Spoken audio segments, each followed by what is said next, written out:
Setelah koalisi Adil Makmur dibubarkan, kemudian partai-partai yang mengusung Prabowo Subianto sebagai calon presiden ini kemudian akhirnya merapat ke kubu petahana. Nanti kita akan dapatkan jawabannya tentunya bersama para narasumber. Sudah hadir di sini Mas Hasto Kristianto. Selamat malam Mas Hasto, gimana kabarnya? Baik Putri, malam. Ya, nanti kita akan mendengarkan Mas Hasto, tapi sebelumnya nanti juga kita akan bahas bersama dua pengamat politik kita. Mas Muni Hargen, selamat malam. Selamat malam. Sejauh ini baik saja. Sejauh so far so good. Oke, baik. Mas Hasto, ingatkan juga dari Mas Hasto mengatakan bahwa ingin merangkul semua oposisi, semua koalisi yang tadinya mengusung Pak Prabowo sebagai calon presiden. Definisi merangkul sejauh ini apa sebenarnya, Mas? Ruang kerjasama di parlemen, di MPR, mengingat untuk mengambil keputusan terhadap undang-undang pun termasuk politik anggaran, harus kesepakatan bersama antara Jadi pada masa era pemerintahan Pak SBY begitu ada di luar pemerintahan.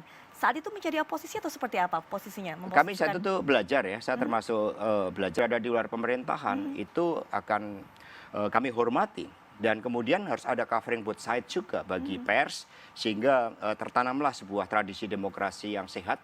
Makanya adalah semangat gotong royong gitu kan, tapi juga ada tadi menjelaskan bagaimana ada partai-partai yang di luar pemerintahan. Terus untuk memutuskan merangkul semua itu kenapa tidak dibiarkan saja Mas sebagai untuk menjaga fungsi mereka sebagai check and mengenai hal ini? Karena banyak yang bertanya-tanya, kemana nih arah pergerakan dari partai-partai yang mengusung kubu 02 tadinya? Dalam suasana politik yang saat ini. Ini yang kemudian harus dijaga stamina politiknya. Kalaupun toh ada politik akomodatif, ada PAN, ada Demokrat, mungkin saja Gerindra gitu. Suasana hati rakyat, ya mungkin setahun pertama. Akomodatif itu kembali berlanjut. Nanti kami kasih kesempatan mendatangkan narasumber. Dan kita sudah kedatangan satu tamu lagi tambahan dari PAN Mas Prabowo. Ya. Kemudian juga Pak Prabowo sudah membubarkan koalisi. PAN sudah mendapatkan arah untuk Agustus. Tetapi apapun hasilnya itu harus membawa dampak positif elektoral bagi kita di tahun 2024. Ya, dan itu harus jalan dengan janji-janji yang telah kita ucapkan di pemilu 2000. Politik yang berbeda, kemudian merubah undang-undang MD3. Sekarang kan sudah senafas bahwa konfigurasi politik ke depan Pak Jokowi Kiai Ma'ruf didukung oleh lebih dari 60% jumlah kursi di parlemen. Sehingga syarat bagi hadirnya pemerintahan presidensial yang efektif, yang solid, yang mampu menjalankan tugas-tugasnya untuk tata pemerintahan yang baik, itu sudah terpenuhi.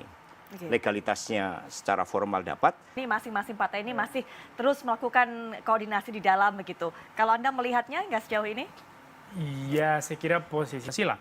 Atau jangan-jangan kekuatan khilafah yang ingin mengganti ideologi negara ini akan menang 5 tahun ke depan, 10 tahun ke depan. Saya pikir banyak orang akan berkesimpulan begitu. Satu tamu sudah akan bergabung kembali bersama kita. Mas Ferry, selamat malam, selamat datang. Minta maaf, silakan. lambat ini. Mas Adi, Mas Adi, siap, Mas. Baik ini. Kami sudah berbincang-bincang termasuk dengan PAN mengenai opsi-opsi apa saja yang tersaji di depan PAN, begitukah? Apakah ingin terus ada di Pak Prabowo tadi tidak datang di KPU saat penetapan ini diumumkan?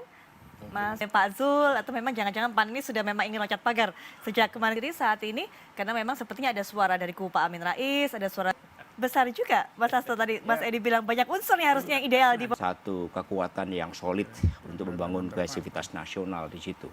Toh sebentar lagi kita juga akan pilkada serentak. Suku etnik itu sudah merasuk sampai ke lapis paling bawah. Dan itu kita tidak bisa bohong untuk mengakui. Sehingga konstelasi kekuasaan ke depan, pola koalisi oposisi relasinya macam apa, sih dulu terutama dari lembaga kami, Lembaga Pemilih Indonesia melihat partai yang memang terdepan di dalam menjaga seluruh elemen kembali mereka, mengambil kembali menjadi bagian dari persaudaraan keindonesiaan. Saya kira di situ. Iya baik, Mas Adi terakhir, ini kita bisa main tebak-tebakan sedikit, kayak tebak skor dari Demokrat, PAN.